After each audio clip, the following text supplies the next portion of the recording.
اهلا وسهلا بكم، مرحبا بكم معنا فيديو جديد. اليوم ان شاء الله غادي نشارك معكم جوج ديال الوصفات. الوصفه الاولى الحلوه ديال الريشبوند الغنيه عن التعريف اللي ما كتخطاش كل بيت مغربي، وكذلك القريشلات حتى هما اللي ما كيخطاوناش في الاعياد ديالنا او لا في المناسبات ديالنا. ان شاء الله غادي نشاركهم معكم بطريقه مبسطه مع جميع الاسرار، غير تبعوا المراحل من الاول حتى الاخر، وان شاء الله باذن الله غادي يجيوكم احسن واحسن وسهله وتغيير. انا كنت شاركت معكم الريشبوند، وانما هذا الريشبوند بالزيت وهذيك بالزبده، كاين واحد شويه التغيير، وكما قلت لكم بالحامض، واحد المذاق، واحد النكهه رائعه غادي تعجبكم ان شاء الله، وانا متاكده غادي تعجبكم بزاف. وحتى القريشلات اللي هما مفشفشين ضياريين بالزنجلان والنافع شويه كثارين فيهم، واحد المذاق ديال النافع للناس اللي كيبغيو النافع، هائلين صراحه. ماشي كنشكروا حيت كيستحقوا الشكر، وكيستحقوا انني نقول هذه الهضره هذه باش تجربوهم ان شاء الله وتحطوهم في المائده ديال العيد ديالكم بوجهكم احمر. صافي ما بقى لي الا نقول لكم ندوزوا لطريقه التحضير ان شاء الله. عندي هنا كيلو ديال الدقيق الابيض، ممكن ديروا نتوما شويه ديال الفينو او الدقيق الصلب اللي بغيتو، اللي متوفر عندكم، ولا الدقيق العادي اللي كنعجنوا به الخبز، راه كيجيو القراشل زوينين. غنضيف على الدقيق واحد 8 د المعالق كبار ديال الجنجلان، هي اللي غسلناه ونشفناه ما محمرش، كنديروا الجنجلان في القراشل ديالنا خضر. انا غنضيف كميه لا باس بها، نتوما ممكن توضعوا غير معلقه واحده او لا جوج معالق كبار، عينكم ميزانكم. انا كنبغيهم يجيوني بلديين على حقهم وطريقهم. وكذلك غادي نضيف واحد 2 معالق ما عامرينش ديال النافع البلدي. هذا النافع ما تقولوليش ما كنبغيوهش ما نديروش في القراشل، راه القراشل هما النافع والزنجلان. انا غادي نضيف 2 معالق ما عامرينش، وانتم ممكن تضيفوا غير راس المعلقه، ممكن تضيفوا غير معلقه صغيره، انتم واش كتبغيو، هي ما تخطيوش، ضروري يكون حاضر في القريشلات ديالنا. صافي غادي نضيف كاس ديال سكر سنيده، بعبار كاس ديال العنبه عامر، ولكن نتوما الا كنتو كتبغيو الحلاوه زيدوا واحد شويه، وممكن كذلك تنقصوا على هذه الكميه اللي درت انا ديال السكر. والقراشل راه تيجيو حلوين شويه، ما كيجيوش مسوسين. غنضيف كذلك واحد الكاس ما عامرش ديال الزيت النباتيه، بعبار كاس العنبه، وضروري من داك مقرصه ديال الملحه، ضروري منها باش كنصحوا الذوق ديالنا ويجيونا القراشل ديالنا بنانين. وكذلك غادي نضيف الخميره الفوريه، ممكن الا ما كانش عندكم الخميره الفوريه ممكن تضيفوا الخميره المعجونه. انا صراحه حيت الحال بارد دايره هنا 40 غرام ديال الخميره الفوريه، واخا غتجيكم شويه زايده، ولكن باش يوجدوا لي حيت البرد وما كنغطيهمش. واللي بغى يدير قل من 40 راه ممكن ديري غير 30، وممكن كذلك ديري 20، ولكن في الحراره في الصيف ضروري ديروا غير معلقه، راه كافيه دغيا كيحمروا ودغيا كيطلعوا. صافي ها نتوما شوفوا معايا 2 معالق عامرين بزاف، وواحد شويه اللي بقى لي غادي نزيد نخويه. وغنضيف هاد الساشيه ديال الزهر، هي كتعطي واحد النكهه يا سلام في القراشل ديالنا. وكذلك عندي كاس ديال الزهر بعبار كاس ديال العنبه، درتو في الماء الدافئ كي كتشوفوا معايا، ولكن راه القراشل ضروري من الماء دافئ في الحال البارد، في فصل الشتاء ولا في فصل هذا الصيف كنعجنوه بالماء عادي، ما كنسخنوش، ولكن في هذه الوقيته باش ما يطيح لكمش الخميره وينزلوا لكم وما يجيوكمش زوينين، حنا القراشل هما المنفوخين وهما اللي كيجيو مفشفشين وزوينين في الشوفه ديال عينينا. وكذلك خلاص البنه راه ضروري منها. القراشل ما تيبغيوش يكونوا جاريين وما تيبغيوش يكونوا قاصحين، يعني ما بين وبين. والطريقه الزمانيه الاصليه كتبغي الدليك، يعني القراشل معروفين بالدليك. عجنوهم كما غنعجنهم انا دابا. ها انتم غير نجمع العجينه، غندير البلاستيكه ونخليهم يرتاحوا شويه. الا ما كنتوش قادين تعجنوا، كانت عندكم العجانه، راه احسن طريقه هي العجانه، كتعطي الدليك وكيجيونا مفشفشين وخاويين وزوينين في نفس الوقت من الوسط. صافي انا غنخليهم شويه جانبا يرتاحوا، نعاود لهم الدليك بيديا. وكما قلت لكم ضروري من الكف ديال اليد، يعني القراشل كما تيقولوا والدينا هما الكف، يعني هما العجينه ديال حتى يبقاو يطرطقوا لنا باش يجيوكم ناجحين. الا درتوهم غير دلكتو وحطيتوهم وقرصتوهم راه كيجيو ملبزين، ما كيجيوش من الداخل مفشفشين، ما كيجيوش في الشوفه زويونين. يعني هذه نصيحه وديروا بها يعني القراشل يكونوا مدلوكين. انا هنايا راه غير جمعت العجينه، راه ما عطيتهاش الدليك. بالنسبه للسيدات اولا المعكيزات اللي ما يقدروش يدلكوها يديروا هذه الطريقه. حتى انا راني اليوم معكازه وغير جمعتها وغنخليها جانبا هكا كما كتشوفوا معايا. ها انتم ما مدلوكاش نهائيا، غير جمعت داك الدقيق ما خليتوش باين. صافي حتى ترتاح وغنعاود ندلكها معكم. غنغطيها بالسلوفان وغنخليها واحد المده ديال 10 ديال الدقائق على ما تطلق راسها، وعاد يعني هي تتدلك راسها، وعاد نجي انا ونعاود لها واحد الدليكه خفيفه دغيا ونعاود نخليها ترتاح. نتوما ممكن الا ما بغيتوش تطولوا عليكم، اللي عنده تبارك الله دراعو ويدلك ولا العجانه عطيوها الدليك في الدقه الاولى، واللي ما قادش ولا مريض الله يكون في العوان يخليها ترتاح تدلك راسها ويعاود يدلكها غير بالشويه، يدلك غير بالشويه عليه. صافي هذا الشيء اللي كاين. من بعد ما خمرت العجينه وضاعف الحجم ديالها كي كتشوفوا معايا، ها انتم يعني العجينه مدلوكه مزيان. وواحد الوصيه اولا نصيحه نخليها لكم، فاش كنت كندلك العجينه راكم شفتوا وريتكم الكف ديال يدي اولا يدي اللاصقه فيها العجينه، باش تعرفوا العجينه ديالكم وصلات للصافي، يعني راها تدلكات حتى ما تبقاش تلصق العجينه ديال القراشل في يديكم. غير ما تبقاش تلصق عرفوا راه العجينه واجده. وخلاص الا كانت في العجانه فاش كل ما دلكتيها كل ما ترخات وكل ما غاديش تلصق، يعني صافي هي هذيك. دابا غادي ندوزو ان شاء الله نقرصوا العجينه ديالنا. انا هذا الكيلو ديال الدقيق اللي درت غيعطيني 20 حبه. كنعبرهم انا بالميزان، ولكن دابا ما غنعبرهمش معكم. كنت عفوا يعني كندير 100 غرام في الحبه. نتوما ممكن ديروا غير 70، ممكن. المهم القياس ديال هذا الكيلو ب 100 غرام كيعطينا 20. الا درتو نص كيلو ديال الدقيق غادي يعطيكم 10، ولكن كبيبرين وعاطيه العين وزوينين. نتوما ليكم الاختيار، ممكن ديروا 70، ممكن ديروا 60، غير قل كيوليو بحال البريوش ما كيبقاوش قراشل. حنا خصاتنا نديروهم قراشل ونسميوهم قراشل ونقولوا عليهم قراشل، خاصهم يكونوا شويه باينين ومنفوخين وكما قلت لكم عاطيه العين. انا غندير فيهم 100 غرام. غير الا ما كانش عندكم نتوما الميزان ديروا كيفاش ما غندير انا دابا، يعني غنخرج 20 وحيده وغنحاول نقادهم، يعني حتى يجيوني 20 مقادين. درتو نص كيلو ديال الدقيق غتعطيكم 10، ديروهم عاوتاني كذلك ديروا بحساب 10 ويكونوا مقادين. ها نتوما شوفوا معايا بعد ما قرصتها عطاتني 17 حبه. بغيت غير نوريكم ندقق معكم باش تعرفوا السيدات اللي ما عندهمش الميزان. عطاتني كما قلت لكم 17 حبه، انا خصاتني تجيني 20 قريشيله. غنعاود نقص من كل وحده شويه شويه حتى نقاد 20 قرشاله وتجيوني في تقاده وحده. وإلا كان الميزان راه كديروا 100 غرام وكتنوضوا نايضين، يعني من الاحسن. صافي دابا هانتوما انا غنقادهم كاملين، غنبقى كل وحده تنقص منها شويه وانا غاده حتى نكمل داك الثلاثه اللي بقاو ليا. صافي هادو هما القريشلات ديالنا. من بعد ما خليتهم يعني خمروا غير واحد شويه وطلقوا باش منين نجي نقرصهم نلقاهم ساهلين للتقراص. صافي دابا غادي ندوزو نقرصوا القريصات ديالنا. غادي نهز كويره وحده. كما قلت لكم العجينه خصها تكون ما خفيفه ما ثقيله عندكم، هذه ديروا بهذه الوصيه.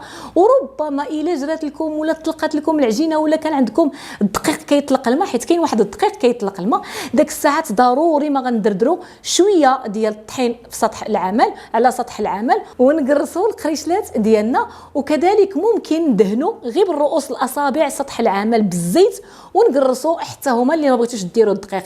غير المهم الا كانوا في حاله ما لصقوا لكم. دابا انا ما غيلصقوا لي، انا حدي دهنت اللاطه فين حطيت القريشلات. دابا غادي ندوزو نقرصوهم وغنخليهم شويه لاضين عندكم ترققوهم. وهانتوما معايا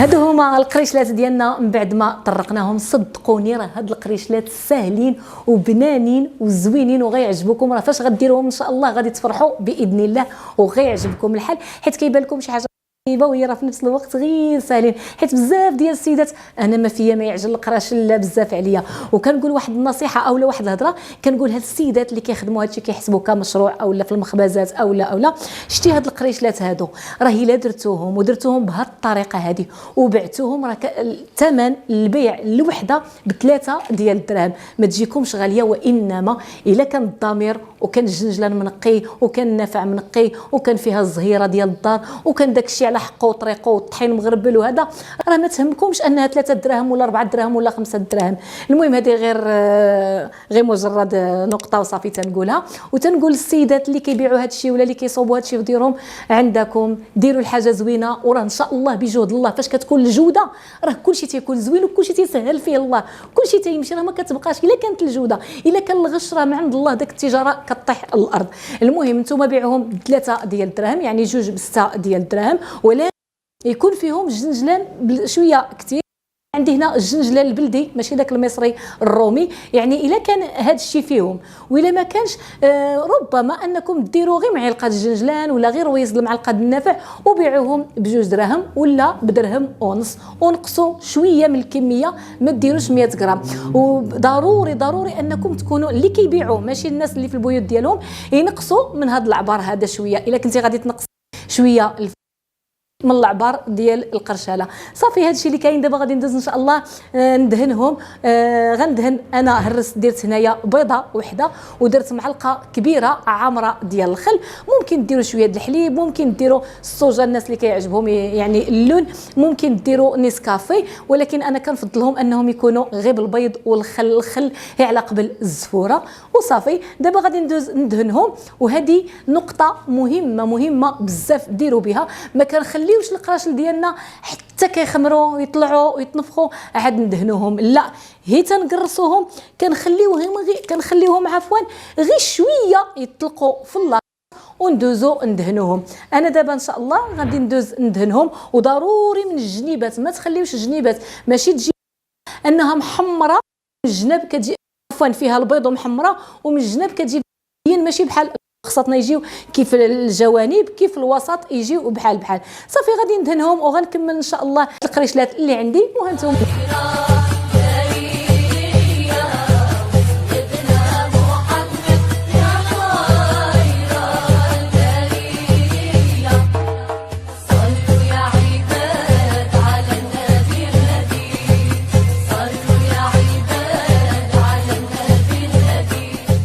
هما القريشلات ديالنا من بعد ما دهنتهم ورشيتهم بالجنجلان. نبغي نقول لكم شويه الزنجلان في الوجه. نتوما ربما ديروا غير شيشه صغيره، ممكن ديروا الخشخاش، ممكن ديروا اللوزه يعني تقسموها في النص وديروها، ولا حتى لوزه صحيحه. دابا نخلي لكم في صندوق الوصف قريشلات اللي كنت شاركت معكم السنه الماضيه حتى هما باللوز وكيجيو زوينين بزاف باللوزه. نتوما ليكم الاختيار، وممكن كذلك ديروا لهم اللوز ايفيلي يعني ليكم الاختيار، ولكن اللوز ايفيلي راه ماشي ما تيكونوش قريشلات بلديين يعني غير مجرد كتغيير وصافي. بالنسبه لهاد البابي كويسون بغيت نهضر لكم عليهم زوينين. ممكن دهنوا اللاطه بالزيت وديروا القريشلات ديالكم، ولكن فاش كندهنوهم بالبيض ما كيلصقوا لنا ما حتى شي حاجه. فاش كيكون البابي كويسون يعني عمليا وزوينين. كان بابي كويسون ديروه، ما كانش ماشي مشكل. كما قلت لكم انا غير على البيض دغيا وكي واحد التحميره زوينه من التحت صافي. دابا غادي ندوزو المرحله ديال الطياب ديالهم. غنشعل الفران على 100 درجه، غنخليه حتى يسخن مزيان، عاد ندخل الله عليه وغنخليه مشعول من الفوق ومن التحت وخلاص. الفرفاره كيطيبوا تحميره وحده. انا عندي هذا الفران هذا كيطيبهم بحال كي الوجه كي الظهر كيجيو هائلين. غير الفران الغاز ديال الغاز كنشعلوه من التحت وكنديروا اللاطه الفوق وكنخليوهم حتى حتى كيطلعوا، يعني حتى كيزيدوا يضاعف الحجم ديالهم. وكنعرفوهم انهم تحمروا من التحت، عاد كنديروهم عاد كنهبطوهم من التحت، يعني تحمروا في القاع ديالهم، عاد كنحيدوا اللاطه ونديروها لتحت باش كنحمروا الوجه. هذه بالنسبه للفران ديال الغاز. ونقطه اخرى، ما تنحلوش على القراشل نهائيا فاش يكونوا في الفران باش ما يطيحوناش. يعني هذه هي نقطه يعني احتياط، ديروا هذا الاحتياط هذا وصافي، راه كيجيوكم القريشلات ديالكم زوينين زوينين زوينين بزاف الا تبعتوا هاد المراحل ولا هاد الاسرار اللي عطيتكم من الاول حتى الاخر. ان شاء الله غينجحوا لكم وغيجيوكم ديال الشهوه فنين، وتحطوهم الضيوف ديالكم بتحمار الوجه.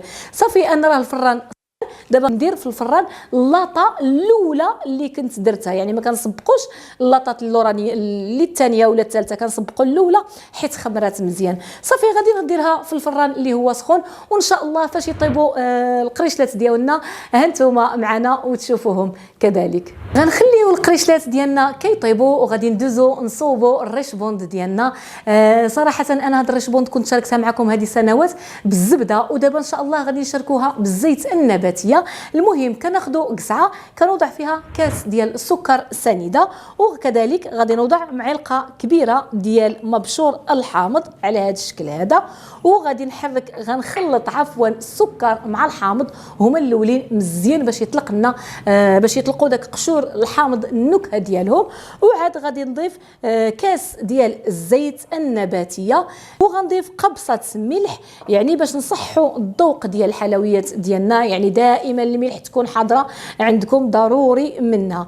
صافي وغادي نضيف 3 ديال البيضات. البيض بحراره المطبخ، ما يكونش في الثلاجه. وبالنسبه للبيض يعني عادي ما يكونوش صغيورين بزاف وما يكونش داك البيض اللي كبير بزاف. صافي وغادي نجمع المقادير ديالي وغنخلط المكونات كامله مع بعضها، وغادي نضيف السكر بنكهه الزهر. يعني هاد الساشيه ديال الزهر كتكون فيها واحد الريحه يا سلام، واحد كتعطي واحد المذاق ديالنا زويون الحلوه ديالنا. وغنضيف 2 ساشيات ديال الخميره ديال الحلوه بوزن 8 غرام الوحده، وبجوج ب 16 غرام. وغنضيف كذلك واحد ساشيه ديال الفاني وحده. صافي وغنضيف ايضا كاس ما عامرش، يعني نص ديال الكاس ديال العنبه مليء بالزهر، نص كاس ماشي كاس، سمحوا لي، فيه الزهر. كما تنقول لكم اما ديروا الزهر ديال دار بالعمري الا ما كانش عندكم متوفر الزهر ديال الدار. صافي وغادي نجمع المكونات مع بعضها كذلك كامله بهذه الطريقه هذه. وغنبقى نضيف الدقيق بشويه بشويه. انا عندي هنا 800 غرام ديال الدقيق الابيض الخاص بالحلويات. غادي ندير وشحال ما دخلت في هذا المقادير اللي عندي ولا في هذه المكونات غنقول لكم شحال درت ديال الدقيق، وانتم على حسب الدقيق. المهم ها انتم معايا حتى نكملوا ان شاء الله ونطلعوا.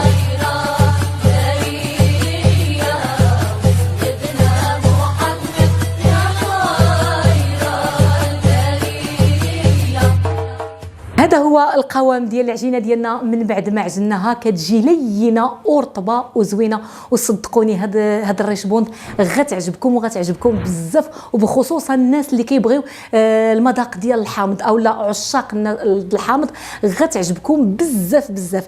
المهم كنكوروها كويرات صغيورين على هذا الشكل هذا، شوفوا معايا بحال البناقه او لا شويه على الحمصه، باش كتجيكم الخدمه ديال الريشبوند زوينه، يعني متوله على حقها وطريقه. انا ما كتعجبنيش وحده كبيره بحال الخبزه، او لا كديروا وحده كبيره وكنلصقوها مع وحده كبيره وكتولي قطويه قداش.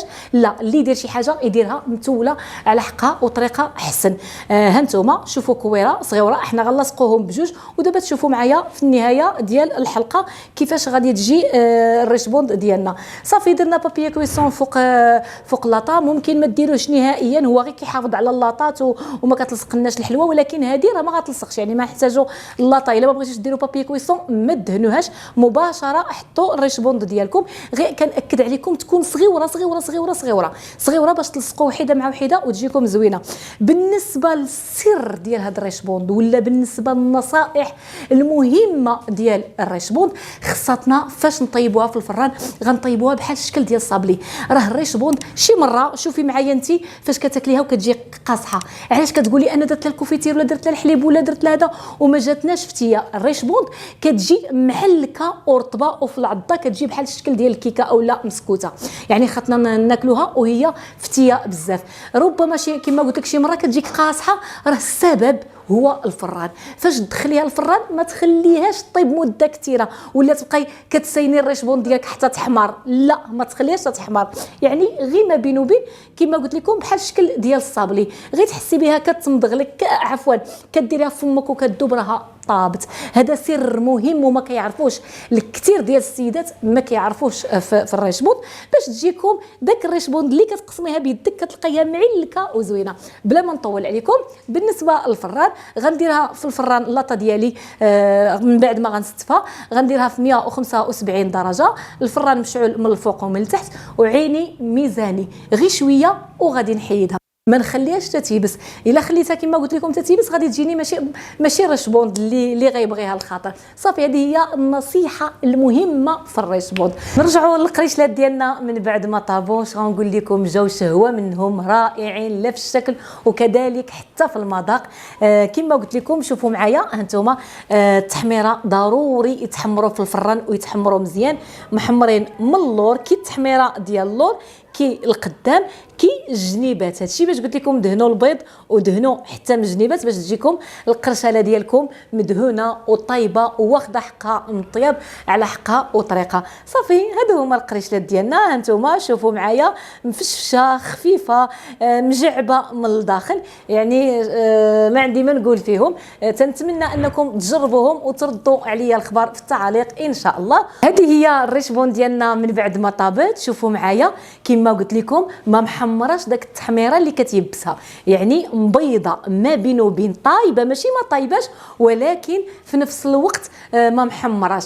صافي غادي نهز اللاطه ديالي وغادي ندير الريش بوند في هذه الكسعه هذه باش غادي نسقيها بالكونفيتور. هنا عندي مربى ديال المشماش اللي هو جاري، داك الكونفيتور اللي تيكون جاري راه كيتباع في عند البقاله، القرعه كبيره انا خديتها من بعد ما سخنتها مزيان كيف كتشوفوا معايا هانتوما راها قاصحه شويه. غادي نضيف عليها كاس ديال الزهر النوعيه الجيده، ماشي الروح الزهر وانما داك الزهر ديال ضرب العمري او لا الزهر الا كان عندكم مقطر على يديكم، راه كيعطيها واحد النكهه هائله. ومع داك الحامض كتجي الريش بوند ديالنا زوينه بزاف. صافي غادي نخلطها مزيان وغادي نخويها في القصعه على الريش بوند ديالي وغادي نحركها ونخليها واحد المده ديال ربع ساعه او ثلث ساعه او حتى نص ساعه، راه ما كيوقع ليها حتى حاجه. كل ما بقات في الكونفيتير كتولي زوينه وفتيه، ومع داك الزهر اللي فيها كذلك يزيد يفتيها. وهنا عندي واحد 500 غرام ديال الكوك اي نوعيه ماشي مشكل، هي النوعيه اللي كتكون ناقصه هي اللي كتكون ممتازه اللي عندكم، حيت هنا ماشي غريبه غنبغيوها تفك علينا ولا شي حاجه، هذه غير المذاق ديال الكوك.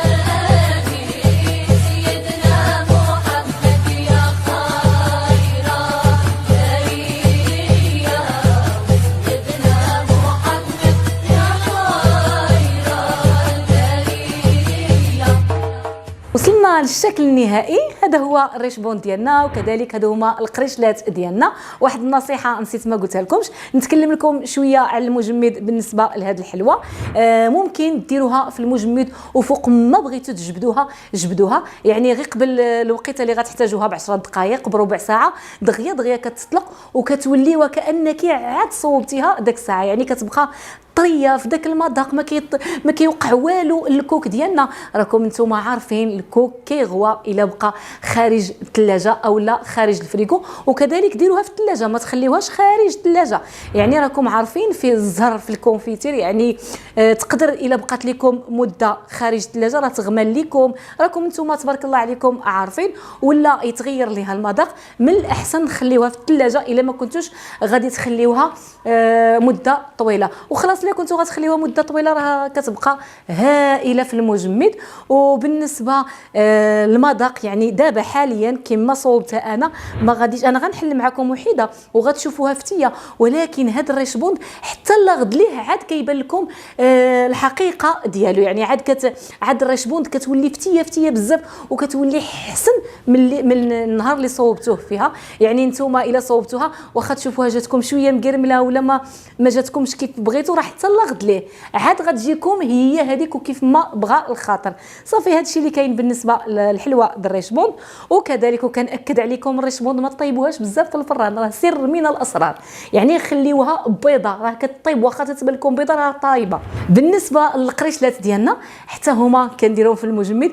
انا هاد القريشلات راه غنخشيهم في المجمد، واخا ان شاء الله راه قريب عيد الفطر، ولكن عندي يعني كميه كبيره انا فايته عاد عجنتهم غنخشيهم في المجمد وفوق ما بغيتهم كنجبدهم. هي ما كنطولش انا المده ديال كما بعض السيدات عام ولا 9 شهور ولا 8 شهور، لا انا ما غنفوتش فيه كاع، انا شهر ما غنتعداش في هاد القريشلات انا ووليداتي. حتى هما كيداروا في المجمد باش كيبقاو زويونين وخلاص. راه فاش الا خليتيهم بلا مجمد راه كيبقاو اسبوع قل من اسبوع، يعني فوق اسبوع راه كيبسوا ما كيبقاوش كيف كانوا. يعني راه اسبوع راه طولنا، راه غير 4 ايام 5 ايام بارك عليهم يبقاو. الا شفتوا راسكم غادي تبغيوهم يعني 4 ايام 5 ايام فوق منها خشيهم في المجمد وجبدوهم فوقاش ما بغيتوهم. واسمحوا لي كنطول عليكم وكنقول لكم صافي وصلنا لنهايه الفيديو. هذا هو الشكل النهائي، ما بقى لي الا نقول لكم بارك الله عليكم ومع السلامه وعيدكم مبارك سعيد، والله يدخلوا عليكم بالصحيحه والرزق وباش ما تمنيتوا ان شاء الله. وشكرا للتعاليق الجميله ديالكم، شكرا لكم بزاف وتبارك الله عليكم. مع السلامه.